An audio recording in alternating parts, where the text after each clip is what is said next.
नमस्कार। मैं हूं विक्रांत यादव और आप देख रहे हैं आपका अपना चैनल दासोतन। जिस युद्ध के खतरे से दुनिया बाहर निकलती दिखाई दे रही थी, अब एक बार फिर बड़े युद्ध का खतरा बन गया है।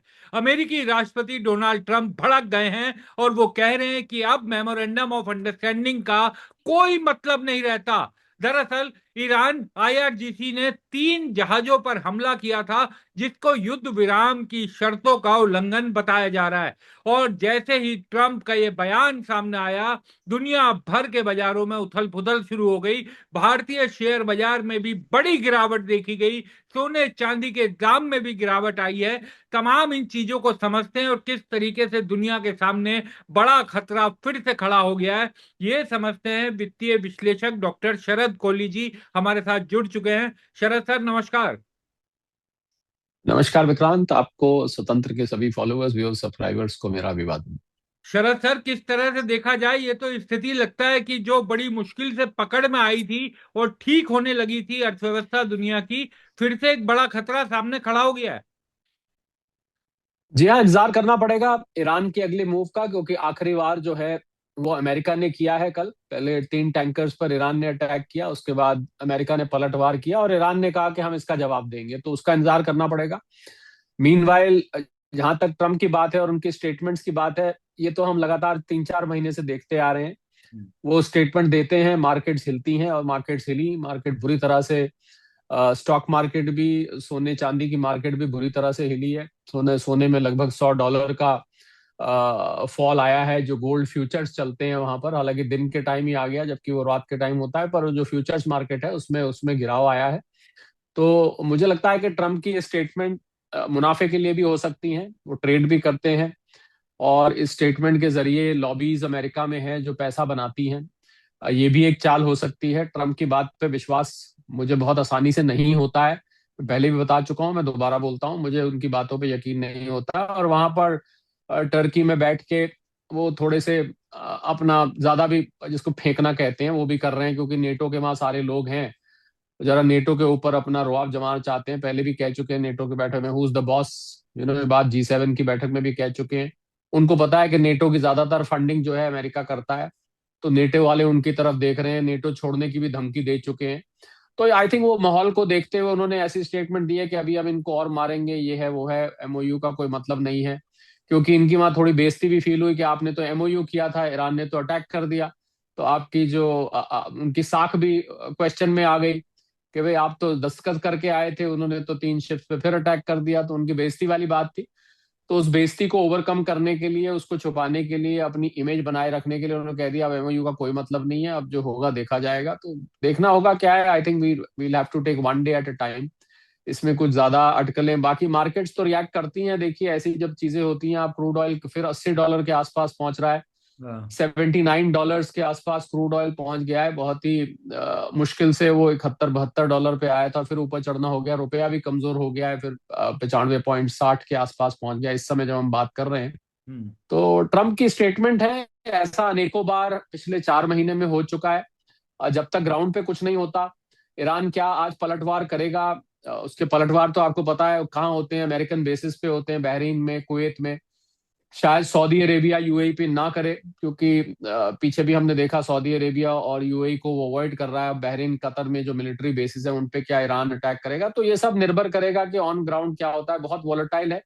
एक इंडिया विक्स इंडेक्स होती है, इस समय मैं देख रहा हूँ ब्रेंट 78.49 पे है, 78.49 पे है, करीब करीब 80 के आसपास चला गया। सुबह ही 76 पहुंच गया था जब अटैक हुए थे। तो कितनी जल्दी मार्केट्स रिएक्ट करती हैं ऐसी स्टेटमेंट, ऐसी डेवलपमेंट्स पे। कितनी, एक अंग्रेजी में शब्द होता है वल्नरेबल, कितनी वल्नरेबल है मार्केट्स विक्रांत। मतलब निवेशकों का पैसा किसी एक व्यक्ति के, लोगों का खून पसीने का कमाई और हजारों लाखों डॉलर, बिलियंस ऑफ डॉलर और रुपए किसी एक व्यक्ति की स्टेटमेंट पर इतनी बुरी तरह से निर्भर करते हैं, ये आपको साफ साफ देखने को मिल रहा है। बिल्कुल सर। और बाजारों में जिस तरीके का कोहराम मचा और भारतीय शेयर बाजार में भी बड़ी गिरावट देखी गई सर, अपने लिए हम ज्यादा चिंतित हैं, अपने बाजारों के लिए। क्योंकि किसी तरह कोशिश ये थी और ये लग रहा था कि शायद अब मार्केट क्योंकि ठीक हो, लंबा युद्ध था जो रुका, लेकिन अब एक बार फिर ये साफ दिखाई देगी कि बड़ी वोलेटाइल स्थिति रहेगी अभी तो। जी हाँ, बड़ी मुश्किल से मार्केट, मैं निफ्टी हम लोग ट्रैक ज्यादा करते हैं सेंसेक्स की बजाय, बड़ी मुश्किल से 24,000 के ऊपर टिका था, बल्कि अब तो 24,500 की उम्मीद लगाई जा रही थी। पर आज उन सब उम्मीदों पर पानी फिर गया, क्योंकि मार्केट निफ्टी जो है फिर 24,000 से नीचे आ गया है। हाँ। और जहां पर संकट में था वहीं पर आके खड़ा हो गया है, फिर वही जोन में जो हम बार बार बोलते, 2 कदम आगे 1 कदम पीछे, 1 कदम पीछे 2 कदम आगे। पर ऐसा लग रहा था कि अब धीरे धीरे हम 24,500 फिर 25,000 की तरफ जा रहे हैं। तो वहीं ये डोनाल्ड ट्रंप के ये बयान आ गए। हमें भूलना नहीं चाहिए कि वो 59 ट्रेड्स दिन में औसतन करते हैं। तो मुझे ये जो सारी स्टेटमेंट्स होती हैं विक्रांत, इन पे आप कहिए तो जब तक यकीन नहीं होगा, जब तक जमीनी तौर पे कुछ नहीं होगा। हालांकि मैं ये भी बताना चाहूंगा कि अमेरिका में भी डाउ फ्यूचर्स बहुत बुरी तरह गिरे हैं। हाँ। पर जो लोग नहीं जानते, मार्केट गिरने से भी आप उतना ही कमा सकते हैं जितना मार्केट चढ़ने से कमा सकते हैं, फ्यूचर्स और ऑप्शंस मार्केट में। पर मुझे लगता है कि ट्रंप को ये ऐसे बयान देने से पहले, ठीक है, अगर उनकी किसी लॉबी का प्रॉफिट मोटिव है या कुछ है, पैसे बनाने की कोशिश होती है कमोडिटी मार्केट से या शेयर मार्केट से, अगर ऐसा कुछ होता है तो उनको ये भी सोचना चाहिए कि क्रूड ऑयल के दाम अगर फिर बढ़ेंगे तो जो महंगाई अमेरिका में फिर बढ़ेगी, महंगाई बढ़ेगी तो उनके नवंबर में मिड टर्म पोल है, या तो वो ध्यान उस मिड टर्म पोल से हटा के ईरान पर लगाना चाहते हैं बार बार, कि भाई बार बार लोगों का ध्यान वहीं पर रहे कि ईरान हमारे लिए खतरा है, ईरान हमारे लिए खतरा है, ईरान हम पर हमला कर सकता है। किल ट्रम्प के वहां पर पोस्टर लगे हुए थे अभी जब खामेनेई का फ्यूनरल था। तो वो बदले की आग में वो लोग भड़के हुए हैं, गुस्सा और शोक एक साथ देखने को मिल रहा था। तो मुझे लग रहा है कि उनको अपने जो मिड टर्म पोल्स हैं उनकी भी चिंता होगी, क्योंकि मिड टर्म पोल्स ऐसे हालात में हो जब अमेरिका में महंगाई अपनी चरम सीमा पर हो, तो ये तो उनके लिए अच्छा नहीं होगा। तो दो चीजें, या वो ध्यान उस तरफ ले जाना चाहते हैं लोगों का, या वो महंगाई कम करना चाहते हैं और एक सामान्य परिस्थिति लाना चाहते हैं। ये तो उन पर निर्भर करेगा, उनके और उनके पॉलिटिकल पंडित्स उनको क्या सलाह देते हैं कि अब आपको नेक्स्ट मूव क्या करना चाहिए। बाकी बयानों पर मैं ज्यादा यकीन नहीं करता विक्रांत, आप सच पूछे तो अभी एक थोड़ी देर बाद बयान आ जाएगा, नहीं नहीं नहीं नहीं, हम तो ऐसा कुछ नहीं करने लगे हैं, हमने तो समझौता किया, हम उसको ऑनर करेंगे, ईरान भी ऑनर करेगा, हम उनको नहीं मारेंगे, नहीं नहीं कुछ नहीं कहेंगे आपको। तो उनके बयान पलटते रहते हैं। मुझे मुझे हैरानी ये है विक्रांत जी। कि जब आपको और मुझे भी ये बात पता है कि हाँ। उनके बयान पलटते हैं, हाँ। तो ये मार्केट में ऑपरेटर्स को ये बात क्यों नहीं समझ में आती है। अगर मैं मार्केट होता हाँ। तो मैं जमीनी तौर पे कुछ घटना, ठीक है सुबह घटी क्रूड उसमें $76 आ गया, उसको मार्केट ने फैक्टर इन कर दिया था। हाँ। अब ये जो इमीडिएटली बयान पे मार्केट रिएक्ट करती है, ये मुझे नहीं समझ में आता, क्योंकि क्या मार्केट अभी तक डोनाल्ड ट्रंप को नहीं समझी है। हाँ। जब मेरे जैसा व्यक्ति समझ सकता है, तो क्या मार्केट में तो सैकड़ों लोग होते हैं, हजारों लोग होते हैं, लाखों लोग होते हैं, वो लोग क्यों नहीं डोनाल्ड ट्रंप को समझ पा रहे हैं। मुझे ये समझ में नहीं आता है कि आप बम गिरे तब आप रिएक्ट करिए, पर आप खाली एक बयान पे इतना बड़ा रिएक्शन हो देते हैं कि लाखों करोड़ का मार्केट कैपिटलाइजेशन मार्केट से उड़ जाता है। तो हम्म। ये साफ बताता है कि सट्टेबाज पैसा कमाते हैं और कुछ नहीं है। सर, सोने में भी गिरावट ठीक ठाक देखी गई है। अगर हम उसकी बात करें, कॉमेक्स पे करीब 4,050 के करीब रेट पहुंच गया है।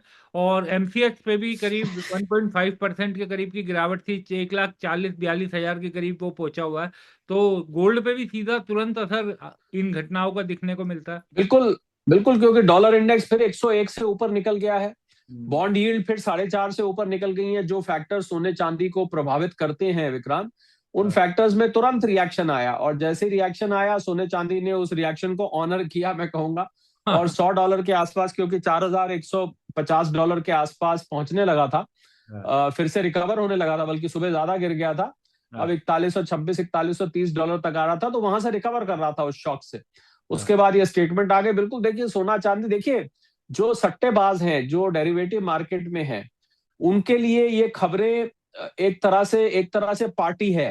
हाँ। उनके लिए खबरें खजाना है। मैं ये बताना चाहूंगा, इतनी जल्दी आप कोई मेरे से पूछे, इतनी जल्दी क्या लोगों ने सोना बेच दिया, हाँ। इतनी जल्दी का क्रूड ऑयल वालों ने रेट, ऐसा नहीं होता। ये सब सट्टेबाजों का खेल है। वो ऐसी खबरों के तलाश में रहते हैं, और सबसे ज्यादा अगर एक दिन में कमाने का मौका होता है तो ऐसी खबरों के आधार पर जो मूवमेंट होती है, ये होती है। साफ पता लग रहा है कि बिकवाली के कॉन्ट्रैक्ट्स के लिए ये सट्टेबाज तैयार बैठे रहते हैं। जैसे ही खबर आती है उसको पकड़ लेते हैं, और पकड़ के एकदम शॉर्ट करने शुरू करते हैं, और धड़ाधड़ उनके पीछे और लोग लग जाते हैं। उसकी वजह से मार्केट गिरती है, तो लोग लोग उसकी चपेट में आ जाते हैं, लोग उसके उसके मैं कहूंगा चंगुल में आ जाते हैं, और जो छोटे ट्रेडर्स होते हैं वो फंस जाते हैं उसमें। पर ये ऐसी गिरावट बहुत लंबी नहीं चलती है। ऐसी जो चढ़ना भी होता है वो भी लंबा नहीं चलता है, गिरना भी लंबा नहीं चलता है। जो इस प्रकार का, इसको हम परसेप्शन बेस्ड हाँ सेलिंग कहते हैं। हाँ। यानी कि आपने कुछ सोचा ऐसा होगा तो ऐसा होगा, वैसा होगा तो ऐसा होगा, हम्म। इसको परसेप्शन बेस्ड कहते हैं। तो परसेप्शन ये ज्यादा दिन तक, कितने दिन तक टिकता है, पहले तो देखते हैं ट्रम्प के स्टेटमेंट में कितना सब्सटेंस है, ये देखना पड़ेगा। सर, जो अमेरिका ने जिस तरीके से ट्रम्प साहब ने ये कहा, तो उसके बाद जो कच्चे तेल की आपने बात की कि उसके दाम भी तेजी से बढ़े, हम लोग ये उम्मीद कर रहे थे कि अब 70 के लेवल के करीब दिखाई दे रहा है, तो भारत में भी तेल के दाम कम होंगे। लेकिन अब तो फिर से बहाना है तेल कंपनियों के पास, सरकार के पास, क्योंकि सरकार ने भी कहा था कि अभी फिलहाल तुरंत तो कम नहीं होने जा रहे। तो अब तो इस तरह की वोलेटिलिटी अगर रहेगी तो एक बड़ा मौका तेल कंपनियों के पास भी कि क्या किया जाए, ये तो ऊपर नीचे लगातार चल रहा है। देखिए, पेट्रोलियम मिनिस्टर हरदीप पुरी का जो बयान आया था 2 दिन पहले कि अभी 2-3 महीने हम देखेंगे, आपको हाँ याद होगा हमने चर्चा भी की थी। तो वो तो अभी 2-3 महीने का हिसाब लगा के बैठे थे, तो अभी हाँ कम करने का तो उम्मीद नहीं थी। पर मैं यहाँ पर ये कहना चाहूंगा, ये जो आपने बात कही कि इसमें डायनेमिक प्राइसिंग को वापस लाना चाहिए। जो मैंने रेंज बेस्ड प्राइसिंग की बात की थी उसको लाना चाहिए। आप 90, $95, $97 से अभी भी नीचे हैं, हालांकि $80 के पास पहुंचा है। तो अगर हम रेंज बेस्ड वो प्राइसिंग कर देते जिसकी मैंने सलाह दी थी, तो लोग देखते भाई क्रूड ऑयल बढ़ गया, अगले दिन पेट्रोल पंप पे हमको ज्यादा देना पड़ेगा। हाँ अब ये जो पारदर्शिता तो है नहीं। तो हाँ अब ये तो आप कह रहे हैं कि लोगों, उनके लिए बहाना मिल गया कि भाई अब तो ठीक है, अब तो कैसे घटाएं, अब तो फिर हमारी बहाना क्या, प्रोक्योरमेंट बढ़ी गई है। तो हाँ अगर आप इसको रेंज बेस्ड कर देते हैं, और मुझे समझ नहीं आता इसमें, क्योंकि इसमें कोई रॉकेट साइंस नहीं है। हाँ आप अपनी ऑयल मार्केटिंग कंपनीज अपनी बॉटम लाइंस, यानी कि अपना प्रॉफिट देखें, किस लेवल पर प्रॉफिट आता है, किस किस दाम पे कितना प्रॉफिट या कितना लॉस आता है। उसको रेंज 70 से 75 इतना, 75 से 80 इतना, 80 से 85 इतना, 85 से 90 इतना, 90 से 95 इतना, 95 से 100 इतना, इस प्रकार की रेंज कर दे कि इसमें इतना पेट्रोल डीजल मिलेगा, इस रेंज में आपको इतने पे मिलेगा, इस रेंज में आपको इतने पे मिलेगा। हाँ आप क्रूड ऑयल की प्राइस देख के लोग खुद ही कैलकुलेट कर लेंगे। तो हाँ गवर्नमेंट के ऊपर बात भी नहीं आएगी, ऑयल मार्केटिंग कंपनीज पे बात नहीं आएगी। तो ये कोई ऐसा थोड़ी ना पत्थर की लकीर। अरे भाई, मान लीजिए घटा भी दिए होते, चलिए आपकी बात पे मैं चलता हूँ, मान हाँ लीजिए घटा दिए होते तो आप कल बढ़ा देते।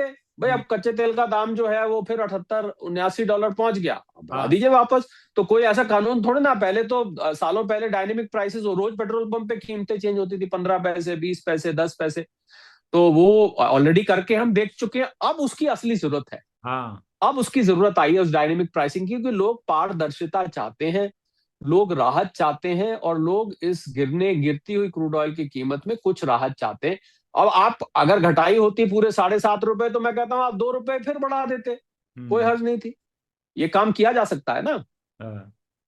सर, एक सवाल मैं आपसे सोने की कीमतों पे और पूछना चाहूंगा कि ये अमेरिका में फेड के रेट बढ़ाए जाने की जो प्रोबेबिलिटी है, वो करीब 66% अभी बताई जा रही है, और एक दिन पहले वो करीब 62% थी। यानी थोड़ा बढ़ी है प्रोबेबिलिटी। तो ये भी क्या एक खतरनाक इशारा कर रहा है शॉर्ट टर्म में सोने के लिए? नहीं, मुझे मुझे देखिए, मैं बहुत रियलिस्टिक चलता हूँ। आप तो जो आंकड़े आ रहे हैं उसके हिसाब से रिएक्ट करें तो फिर डिस्कशन क्या है, वो तो बड़ा ऑब्वियस सा आंसर हो गया। इसीलिए आपसे मैं समझ। उसमें थोड़ा, हाँ हाँ, तो मैं उसको थोड़ा अलग तरीके से देखता हूँ। मुझे लगता है कि ट्रम्प जो है, कभी भी ये जो महंगाई थोड़ी ठंडी होने लगी थी, हाँ कभी भी नहीं चाहेंगे कि वो बढ़े। हाँ अब ऐसे बयान वो दे देते हैं, बाद में सोचते हैं मैं क्या बोल गया। हाँ तो जब देखेंगे वापस आके कि भाई ये तो यहाँ क्रूड का दाम वापस आ गया, वहीं पता लग जाए क्रूड का दाम फिर बढ़ गया है, हम्म, और फेड रेट बढ़ा सकता है। फेड रेट बढ़ाएगा तो अमेरिकन इकोनॉमी की रफ्तार जो पहले ही सुस्त है और सुस्त पड़ेगी। रेट बढ़ाने पे रफ्तार सुस्त पड़ती है, पैसा महंगा हो जाता है, हाँ तो बिजनेसेस के लिए दिक्कत खड़ी हो जाती है। तो मुझे लग नहीं रहा है कि रेट बढ़ाने का, हाँ, अनटिल अनलेस एक शर्त है कि अगर वाकई में युद्ध छिड़ गया, हाँ और बुरी तरह से छिड़ गया, यानी कि युद्ध इतना छिड़ गया कि पहले से भी ज्यादा छिड़ गया, फिर तो बात अलग है। फिर तो कच्चे तेल के दाम फिर ऊपर चढ़ने शुरू हो जाएंगे, और सोना चांदी भी प्रेशर में आएगा, फेड रेट्स भी बढ़ाने के चांस बढ़ जाएंगे। हम्म, ये प्रोबेबिलिटी पे काम करते रहते हैं कि 66% प्रोबेबिलिटी है, बीच में तो 50% भी आ हाँ गई थी अभी 2-3 दिन पहले, फिर हाँ 50 से 60, 60 से 62, अब 66।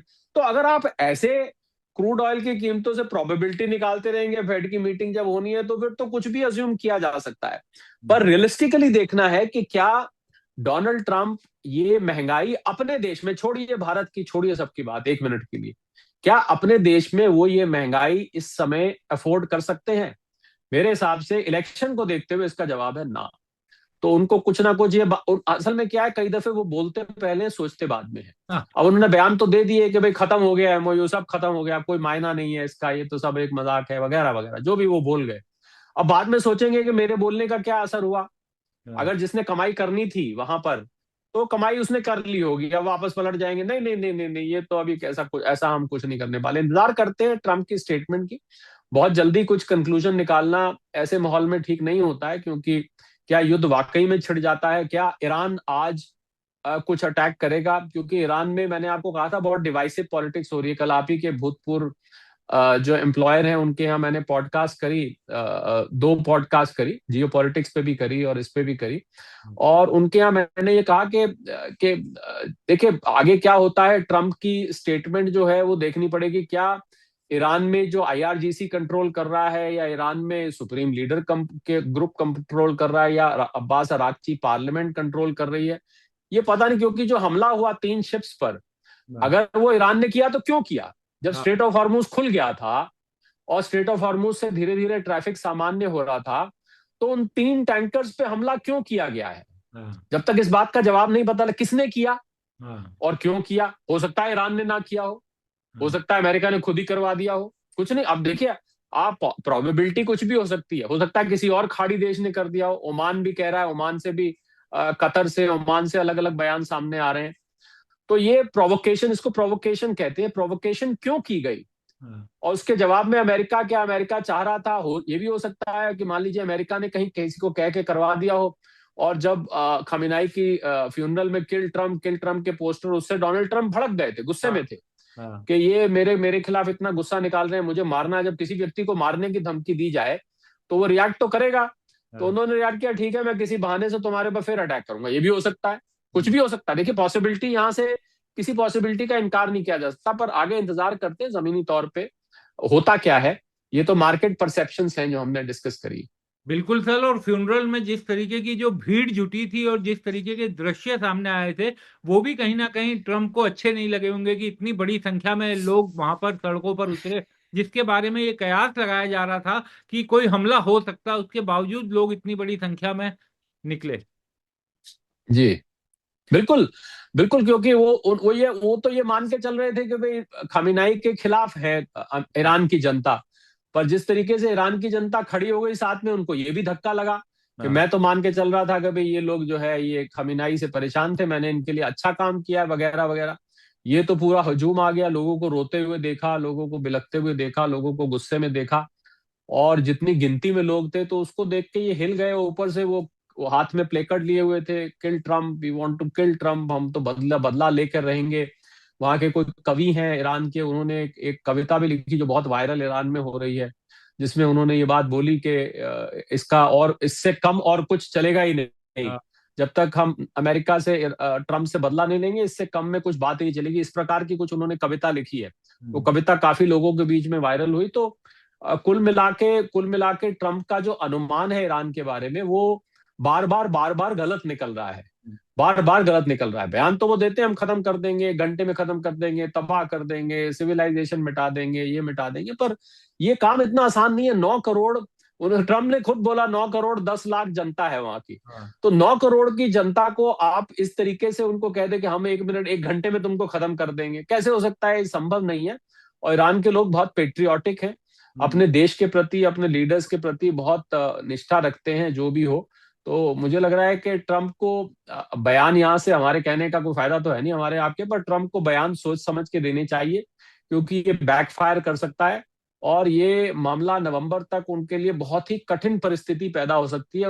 उनके पार्टी वाले उनके खिलाफ हो सकते हैं, क्योंकि अगर रिपब्लिकन ने मेजोरिटी खो दी तो हम्म, रिपब्लिकन्स ये कहेंगे कि आपकी वजह से हमने मेजोरिटी खोई, हम्म, आपके टैरिफ की वजह से, आपके ईरान वॉर्स की वजह से हमारी मेजोरिटी चली गई कांग्रेस में। हाँ, कांग्रेस में मेजोरिटी जाने का मतलब है कि आपको इम्पीच भी किया जा सकता है। अगर इम्पीचमेंट होता है, सोचो कितनी बड़ी घटना होगी कि हम्म, 20 टर्म में ट्रंप को वहां से हटाया जा सकता है। और उसके बाद ट्रंप रिएक्ट कैसे करेंगे, आप जानते ही हैं कि हारने के बाद वो तो कैसे रिएक्ट करते हैं। ये तो इम्पीचमेंट होगा, इसमें कैसे रिएक्ट करेंगे। बहुत ही विकट परिस्थिति मुझे यहाँ से आगे, बहुत ही अनिश्चित परिस्थिति मुझे यहाँ से आगे नजर आ रही है। पर ये बात मैं कहना चाहूंगा विक्रांत के जो इन्वेस्टर्स हैं हम्म। उनको पैनिक नहीं करना चाहिए। ऐसी सिचुएशन में इन्वेस्टर्स पैनिक हो जाते हैं, एकदम से गिरता हुआ देख के हाँ। $100 15 मिनट के अंदर अगर सोना गिर जाए तो नेचुरल बात है कि इन्वेस्टर पैनिक कर जाता है। मार्केट 500 पॉइंट निफ्टी गिर जाए एकदम तो इन्वेस्टर पैनिक कर जाता है। तो इन्वेस्टर का टेस्ट यहीं पर होता है। ट्रेडर्स तो घबराते हैं, खुश होते हाँ। हैं, बिकवाने वाले होंगे वो खुश होंगे, जो जिन्होंने लॉन्ग कर रखा होगा वो घबरा गए होंगे, उनको उनको तो शेल्टर ढूंढना पड़ता है फिर। पर इन्वेस्टर को पैनिक नहीं करना चाहिए, क्योंकि इन्वेस्टर के लिए तो, जो लोग थोड़ा थोड़ा करके इन्वेस्ट करते हैं उनके लिए तो अब मौका होता है। अब जो 1 लाख कल 1.5 लाख तक परसों पहुंच गया था, अब हम्म। 1.5 लाख से 1 लाख 40 42 तक आ गया, एकदम से 10,000 रुपए की गिरावट आई है। तो आई थिंक जो मैं अक्सर कहता हूं कि जब जब करेक्शन आए आप थोड़ा थोड़ा करके लेते जाइए। और जिस तरीके से उतार चढ़ाव बार बार हो रहा है, बार बार उतार चढ़ाव हो रहा है, तो आपको ऑन एन एवरेज आपको बहुत अच्छा पोर्टफोलियो आपका बन सकता है। सर, एफआईआई भी पिछले कुछ दिनों में लगातार आने लगे थे, तो ये उम्मीद जाग रही थी कि अब शायद थोड़ी ठीक आए, लेकिन अगर इस तरीके का माहौल रहेगा तो क्या वैसी अनिश्चितता फिर से ज्यादा बनने की चांस रहेंगे? बिल्कुल आ सकती है, क्योंकि एफआईआई वापस इसलिए आ रहे थे, हम्म। थोड़ा थोड़ा करके उनकी कम से कम बिकवाली कम हो गई थी। हाँ। कल भी उन्होंने 200 300 करोड़ का माल खरीदा है। तो इसलिए आ रहे थे कि भाई भारत की अर्थव्यवस्था को जो क्रूड ऑयल बढ़ने से खतरा था वो खतरा टलने लगा था। हम्म। ये सब सब एफआईआई को पता है कि भारत क्रूड ऑयल पर 88% निर्भर है। हम्म। अगर क्रूड ऑयल की कीमतें बढ़ती हैं तो यहाँ कॉर्पोरेट प्रॉफिट्स प्रेशर में आएंगे। अब रिजल्ट सीजन शुरू हो गया है स्टॉक एक्सचेंज में। आप देखेंगे Q1 FY27 के रिजल्ट्स आने शुरू होंगे, हम्म। और ये रिजल्ट्स तो प्रेशर में होंगे क्योंकि अप्रैल से जून के हैं, उसमें तो कॉस्ट बहुत बड़ी हुई थी, इन्फ्लेशन बड़ी हुई थी, हाँ। सब कुछ वॉर भी उस दौरान में सेटल नहीं हुआ था। तो ये सब एफआईआई एफपीआई को पता है कि भारत में अगर क्रूड महंगा आता है और सप्लाई डिसरप्शंस होती हैं, फर्टिलाइजर में, हीलियम में, जो भी सामान बाहर से भारत लेता है इस रास्ते से, उसमें जब दिक्कत आएगी तो भारत की अर्थव्यवस्था पर असर होगा। और हो भी रहा था, आपने देखा आरबीआई ने कहा 6.9 से हम 6.6 पे। हम्म। तो वो तो ऐसा फिर मौका उनको लगता है कि अब पैसा यहाँ से निकालो। तो अगर ये परिस्थिति बनी रही तो हो हम्म। सकता है और कुछ पैसे की निकासी देखी जाएगी, जिसकी वजह से फिर रुपया कमजोर होगा। हम्म। रुपया कमजोर होगा तो फिर महंगाई पर असर होगा, फिर वही शाम, वही गम, वही तन्हाई है। तो यानी सर, अंतिम सवाल की अगर यहाँ से युद्ध भड़का तो जो युद्ध के पिछले दिनों हम देख रहे थे, जहां से निकल करके अब आगे आए, उससे भी खराब स्थितियां बनती हुई दिखाई दे सकती है। बिल्कुल, क्योंकि जब ऐसे सिचुएशन में जब भी युद्ध दोबारा भड़कता है हम्म। और अगर फुल स्केल युद्ध पे जाता है तो पहले से ज्यादा भयंकर होगा, क्योंकि दोनों ही पार्टी चाहेंगी कि हम इसको इस बार ऐसा सबक सिखाएं हम्म। जो जो ये पहली बार नहीं सीख पाए। तो हम्म। बहुत खतरनाक परिस्थिति है। और ऊपर से क्या है विक्रांत, के नेटो का समिट चल रहा है। हम्म। नेटो में डोनाल्ड ट्रंप का जाना, लोग तो कह रहे, ये तो कह रहे थे मैं नेटो छोड़ रहा हूं, मैं नेटो छोड़ चुका हूं। आप क्यों चले गए? क्योंकि नेटो में ज्यादातर फंडिंग अमेरिका की होती है। ये हम्म। वहां चाह रहे थे यूरोप वाले इनको मनाएंगे, नहीं नहीं नहीं नहीं आप बुरा नहीं मानो। ये वहां जाके सुनाना भी चाहते थे कि तुमने हमारा साथ नहीं दिया ईरान वॉर में, हाँ। तुमने तुमने हमारा। पर ये भूल गए कि नेटो में समझौता ये है कि अगर नेटो कंट्री पर एक पे भी अटैक किया जाता है 32 कंट्रीज में से, तो वो 32 की 32 कंट्रीज पे अटैक माना जाता है। पर ईरान वॉर में ईरान ने अमेरिका पे अटैक नहीं किया था, हाँ, इसलिए बिल्कुल। नेटो कंट्री ने सपोर्ट नहीं किया। तो अमेरिका ने कहीं जाके किया, भाई आप कहीं भी अटैक करते हैं थोड़ा ना नेटो आपके साथ खड़ा रहेगा। हाँ। नेटो तो एक सिक्योरिटी अलायंस है, नॉर्थ अटलांटिक ट्रीटी ऑर्गेनाइजेशन, के आपके ऊपर कोई अटैक करता है तो आपको पलटवार। अब ट्रंप ने तो कह दिया मैं नेटो की वजह से नहीं आया, मैं तो अर्दवान की वजह से आया हूं, जो टर्की के हेड ऑफ द स्टेट है। तो कहा हाँ। मैं नेटो की वजह से नहीं आया। तो जरा वहां जाके दिखाना चाहते हैं, चलो मैं आ तो गया हूं, पर तुमको ये सुनाएंगे उनको खरी खरी वहां पर, पक्की बात है कि हाँ। तुमने हमारा साथ नहीं दिया। अब भी कहेंगे कि आप हमारा साथ दो, कि हाँ। अब हम अटैक करने लगे या फिर शुरू हो रहा है, साथ दो। पर मुझे नहीं लगता कि नेटो कंट्री जो, तो नेटो यहाँ से बिखर भी सकता है, नेटो यहाँ से वापस यूनाइट भी हो सकता है, डोनाल्ड ट्रंप खरी खरी सुना के भी आ सकते हैं। पर ज्यादातर अब दुनिया के नेताओं को पता लग गया है कि डोनाल्ड ट्रंप की जो बातें होती हैं उनमें सब्सटेंस कम होता है, हाँ। हवाबाजी ज्यादा होती है। तो इसलिए वो लोग अब बहुत ज्यादा, मैंने जहां तक मैं रीड कर पाया, बहुत ज्यादा तवज्जो नहीं देते, इधर से सुन के इधर हाँ। से निकाल देते हैं। ऐसा मैं नोट कर रहा हूँ, ज्यादातर देशों के जो राष्ट्र अध्यक्ष हैं सबको ये बात समझ में आ गई, इनकी बातों का ज्यादा दिल से लगाना ठीक है नहीं, क्योंकि कल को अगले दिन ये पलट जाते हैं। मुझे जो ज्यादा चिंता है विक्रांत, वो है, कल मैंने आपके जी। भूतपूर्व एम्प्लॉयर्स के चैनल पे ये बात करी। जी। मुझे ज्यादा चिंता है कि स्वीडन में एक बहुत बड़ा डेवलपमेंट हुआ है, आपने शायद नोट किया होगा। नॉर्डिक कंट्रीज है, स्वीडन, फिनलैंड, डेनमार्क और नॉर्वे। ये 4 स्कैंडिनेवियन कंट्रीज को पहले बोलते थे, आजकल इनको नॉर्डिक कंट्रीज बोलते हैं। हाँ। ये जो स्वीडन है ये रशिया के बॉर्डर के बहुत पास है, हम्म। इसके बीच में एक स्ट्रेट है और हाँ। उसके बाद स्वीडन आ जाता है। तो स्वीडन में नेटो ने एक बहुत बड़ा वॉर बेस बना लिया है, क्योंकि रशिया ने बेलारूस में हाँ। ऑर्शनिक मिसाइल लगा के, जो कि न्यूक्लियर हेड्स कैरी कर सकती है, पोजीशन कर दी थी यूरोप की तरफ। हाँ। तो इन्होंने अब उसके जवाब में वहां पर एक बेस बना लिया है स्वीडन में। हाँ। ये बात पुतिन को कतई पसंद नहीं आएगी। हम्म। और इधर जेलेंस्की जेलेंस्की जो long long range ballistic missiles मार रहे हैं वो सारी यूरोप से ली हुई हैं, ये भी पुतिन को पसंद नहीं आ रहा। तो पुतिन एक तरह से घायल शेर की तरह हो गया है। उसको उसकी इतनी सारी रिफाइनरी, 33 में से करीब 24 रिफाइनरीज ये जेलेंस्की हिट कर चुके हैं अब तक, और सारी मिसाइल्स यूरोप से ली हुई थी। हम्म। तो हथियार तो ये प्रॉक्सी वॉर लग रहा है पुतिन को कि ये यूरोप प्रॉक्सी वॉर मेरे ऊपर कर रहा है।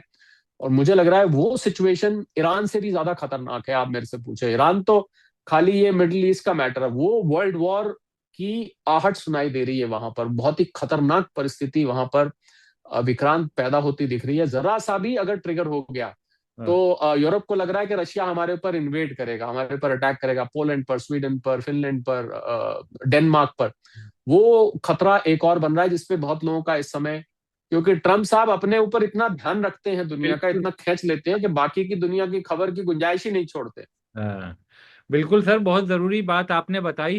तो बहुत बहुत शुक्रिया सर, ये क्योंकि खबर थैंक यू। लगा कि इसके आयामों पर दर्शकों को बात करें, बताएं कि क्या चल रहा है। और दर्शक सर, शरद सर अक्सर ये कहते हैं कि आप शरद जी से जब बात करें तो हमें समय बता दिया कीजिए। तो इस समय मैं दर्शकों को बताने के लिए शाम 4 बजे हम ये रिकॉर्ड कर रहे हैं, और कोशिश करेंगे कि आज ही शाम 5 बजे तक ये आपके पास, यानी अगले 1 घंटे में आपके पास ये वीडियो पहुंच जाए। बहुत बहुत शुक्रिया शरद सर, आप हमारे साथ जुड़े, चर्चा में शामिल हुए। शुक्रिया।